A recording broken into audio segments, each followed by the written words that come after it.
Hello and welcome to another edition of Happenings. It really is all about and bringing the community to the school. In the schools, developing relationships with students, with parents. No, we just taped a show on that.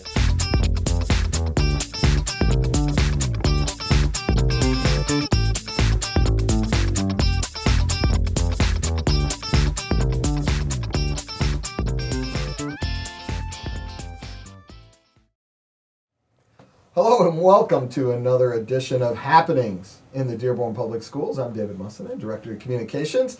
Joining me, as always, is our Superintendent, Dr. Maleyko. Hello, Glenn. Hi. How are you? Good. Doing very well, David. How are you doing? Good. And joining us on this edition, special guest, Dearborn Police Chief Haddad. Hello. Welcome. Thank you. It's a privilege to be here. Well, we're glad that you're able to join us. We've had a little time off from doing our happening shows, but it's good to get back in that routine and fall back into it, get this information out here. I think today, we're talking about an important topic. We're talking about safety and security in our schools. It's really not just a topic here in Dearborn. This is a national topic when you think about school safety and what parents are talking about and thinking about. And I think really the reason that we've come here today to talk about it is not only is it a big piece of our upcoming BRICS bond, but really this is something that's been part of our school district for a long time now. Correct. Yeah, we have the school resource officer model, and I appreciate the great work that Chief Haddad has done. In fact, I recall over 4 years ago when I first became superintendent, I went to Washington, D.C. with the chief to present at the FBI building on an international level of the model. And so we appreciate what the chief has done with getting some of the funding so that we can have those 7 resource officers in the schools. And I know a lot of this started under previous Superintendent Wisdom, but we've picked it up and have continued to move forward with that momentum. I also mentioned it's great. Whenever there's anything going on, it's really nice, not only with the chief that I can call him in the relationship we built, but the school resource officers. The schools feel very safe and secure, and they're comfortable calling the resource officers. The students are comfortable. Yeah. You mentioned parents, but also students on my advisory council talk about safety. Yeah. It's a big concern for students. And remember a couple of years ago, they had that march for safety as well. That was a national movement. So again, we appreciate the work the chief has done, and I got to tell you, we just have a great relationship, and I can I just appreciate him and the Dearborn Police. They just go above and beyond, and again, it's building relationships with students so they're comfortable coming to them with any issues that might occur. So that SRO model we started with 3, and then you expanded to 7. How were we able to expand, and how does that model work? And the superintendent's absolutely right. We went to Washington to present on this, and it was a global conference. Sometimes we can convince the world that we have something special here more than we can convince our own people sometimes. But it's ironic though. We headlined with the mayor, superintendent, an imam, a professor from UAD Mercy. We were the headline there for 2 days, and they zeroed in on a couple of things, and one was the SRO model and the relationship we have with the schools. And they said, well, what you do in Dearborn is an exception and not the rule. So that's a pretty strong assessment. Sure. And as a consequence, because they understood we have this great commitment from the schools, we're able to get funding for 4 extra officers, which essentially more than doubled the number of full-time officers in our schools.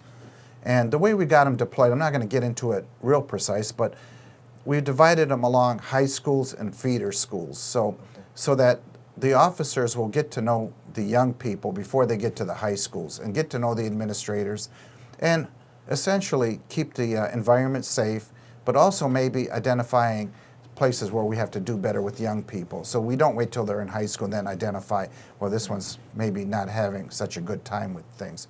So if we can identify them earlier on in their school careers, collectively, we have a safer and a better school environment, and that's our goal.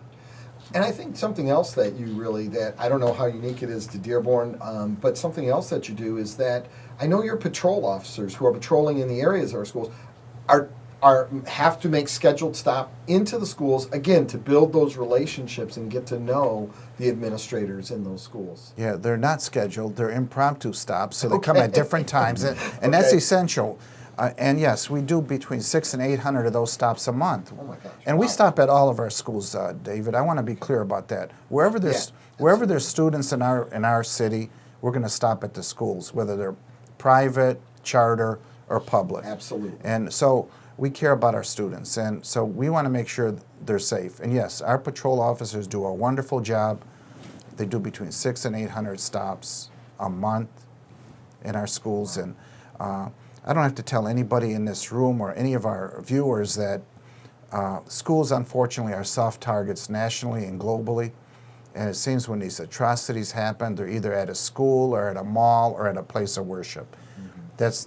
That's a very bad place, to start. Yeah. And it's so unacceptable for a civilized world that we live in. So we are going to spare no expense to ensure that our kids are kept safe during the school year. That's awesome, and that's incredible. And I think that's important too, to restate that it's all schools in Dearborn. We want all students to be safe. Right. I know we come at it from the public school perspective because we've got a majority of them, but it's all students, and you guys are focused on keeping all of our schools and all of our cities safe. We can't emphasize that enough as well. So we've had this school resource model, officer model in our district for many years now, and that's one level of security. We've added over the past several years some things to our schools, some secure vestibules, some card readers, and securing the entrances to our schools. But the BRICS bond, one of the components of the BRICS bond is a security component in adding in some cameras.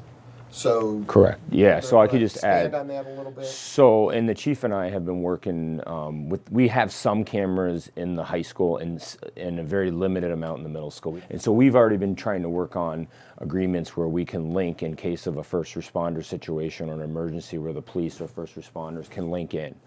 And so the BRICS bond does put in a total of about $18 million. Not just cameras, but I'll mention the cameras in the secure vestibules and additional card readers.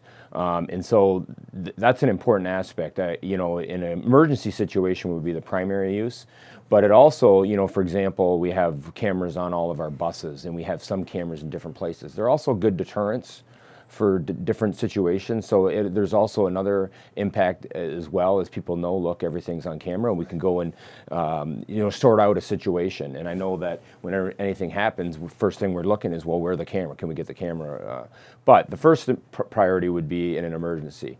The second thing is the secure vestibule. Some of the schools got them in 2013 bond. It was called the Smart Bond. It did have security.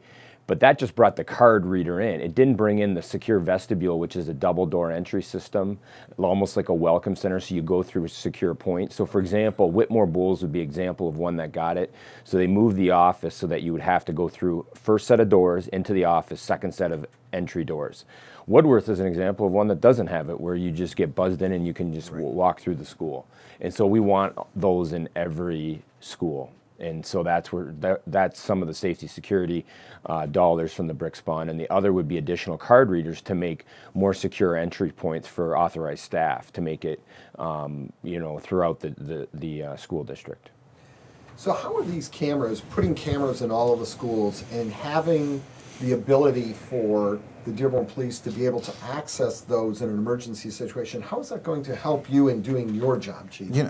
Beside helping us during an emergency, proactively, they nip a lot of nonsense in the buds when it comes down to less than ideal behavior, for example, or a stranger coming into school. Right.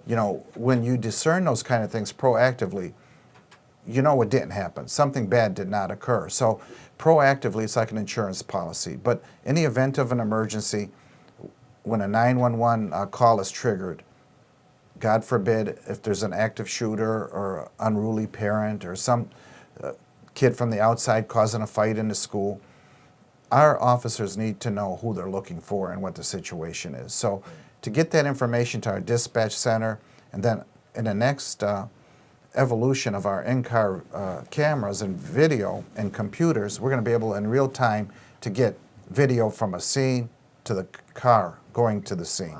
And this isn't pie in the sky.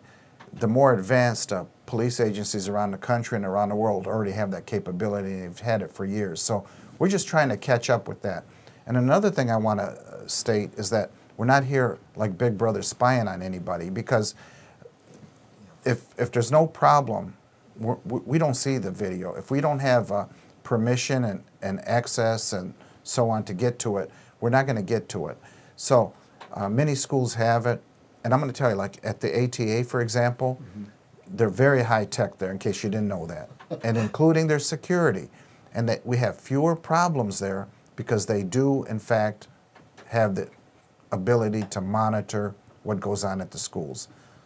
And that would be something you might not know or expect, but they are really a cutting edge. Macomb County, for example, their dispatch center, they're connected to all their schools, and they're one of the models to emulate.